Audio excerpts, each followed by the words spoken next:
You, the people, have the power to create machines, the power to create happiness. You, the people, have the power to make life free and beautiful, to make this life a wonderful adventure. Then in the name of democracy, let us use this power. Let us all unite. These are the wise words of Charlie Chaplin in his film, The Great Dictator, and the inspiration for what I have to say today. Imagine a society where no person had authority over any other person, where governance wasn't distant but right at hand. A society without rulers, where every person is responsible for their own destiny, and for the destiny of their respective communities. This has been the dream of revolutionaries in many parts of the world, to have a society free of oppression, comprised of voluntary cooperation and organization. This is what it means when someone says that they are an anarchist. They aren't searching for chaos or disorder. No, they're searching for a fair order, the sort universally sought after, whether it is here, in Benghazi, in Cairo, or in revolutionary Spain. Democracy, at its farthest extreme, is this sort of anarchy. The very nature of democracy implies a society where every person is engaged and acts as an individual to shape the whole. To say that anarchy is democracy today sounds a bit absurd, but in many ways it is a true variant. It is the state of total freedom of action and of speech, and can only exist when everyone is educated and sees the final goal. Travel to Benghazi, where a society lacking rulers and laws is fighting against a state of tyranny, oppression, and laws. Imagine this world where people work for each other's benefit, though they are not bound to do so in any way. Where greed and corruption exist not, because such things are unnecessary. This is the ideal human state, but it is partially naive and idealistic to think that it will ever exist here at home. No, such a thing is but an ideal, though today I wish to challenge our system in light of this ideal of total freedom. An anarchistic society would be different from ours in many ways. The role of leaders, the necessity of participation, and the understanding of compromise would be key factors to make sure that this sort of society can survive. Participation, compromise, and accountable leadership are values that are missing from Canadian democracy, and things that must be challenged. The first question is of participation.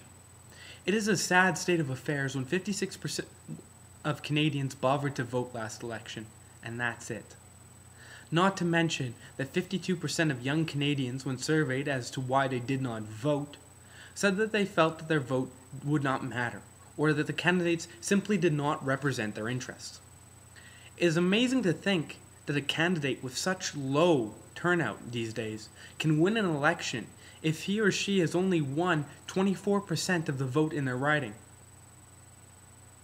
This ultimately means that Canadian politicians now have to play to extremes in order to have anyone listen to them at all.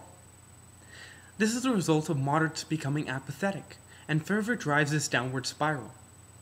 In our anarchistic model, everyone would have to participate in their community, office, factory, or school in order to make sure that it continued to function. In Benghazi or Cairo, everyone is involved in their governance now because it is the first time that they can shape it, that it is real to them.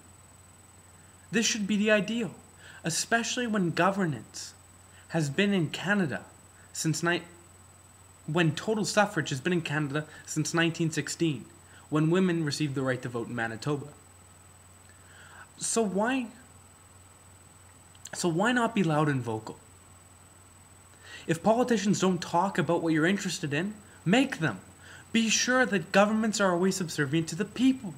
This is how democracy works. If you don't ask questions, challenge them, and protest them if need be, you will not be listened to. Instead, politicians will listen to money, those who are engaged, and those at the extremes. In the end, a healthy democracy has to start with you. The second question is quite relevant, and that is the question of how do we compromise. It's interesting to note that Manitoba provincially did not have an opposition until after World War II.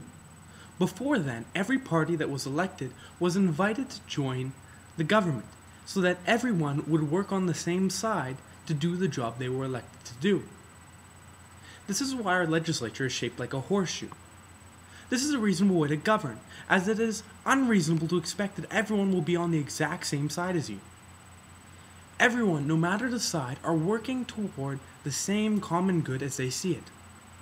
This is why it is silly to antagonize the opposition. However, we no longer see this in Canadian democracy. Politicians rush to the chance to throw another politician under a bus, search for a chance to cause mistrust, and won't consider alternatives. To put this into perspective, our government fell because neither side was willing to budge from their position on the budget, in hopes of triggering an election, and then winning a majority so that they don't have to listen to the opposition anymore.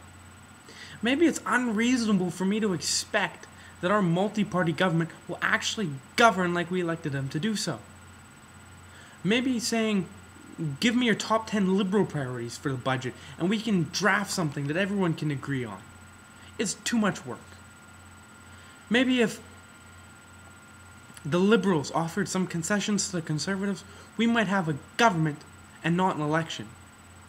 This culture of disunity is a threat to our system, and something that we should strive to overcome. The best government is the one that listens to all sides, and odds are with 5 parties running in our election this year, it's unlikely that we're going to see a majority government for a long time. Part of our problem comes from the power of party leaders. One office sets the agenda for the entire party. Our election here in Winnipeg is fought between Mr. Harper, Mr. Layton, Miss May, and Mr. Ignatieff, and not by our local MPs. This leads to excessive power in our Prime Minister's office. Examine the Anarchist Society. Each person contributes and speaks, and it would be that local issues and individuals form larger policies and governance. In our system, we have an executive muddled into a legislative branch, and this has many benefits, but it also means that there is no counterbalance. So what resource do we have to act as a counterbalance? The Senate. However, as it stands, the Senate is unelected and not representative of the people it is actually supposed to be responsible for. It is a useless legacy government of prime ministers past. What if we made use of this tool as a responsible, sober second thought? So much more could be added to the ideas and process of our government. To make sure that the Senate doesn't become a rival government or repetitive, we could adopt the European Union's model of proportional representation for the Senate and the Senate alone. That would mean that each province receives a number of seats, and that each party or group of independents put forth a list of people for each province. Then, the seats would be distributed by a percentage of the vote that each party receives in each province. This means that the Senate would add new depth to representation, adding new parties, possibly such as the Greens, to our government. In this system, there would be so many parties that none could form a government, and that ideally each vote would be a free vote, or decisions would be made by various coalitions of various parties. With this system, the Senate becomes a tool of balance and adds a new voice and opinion. Finally, you can agree with my opinions and ideas, or don't. Sit on the left, right, or center. But whatever happens, don't stop asking and being vocal.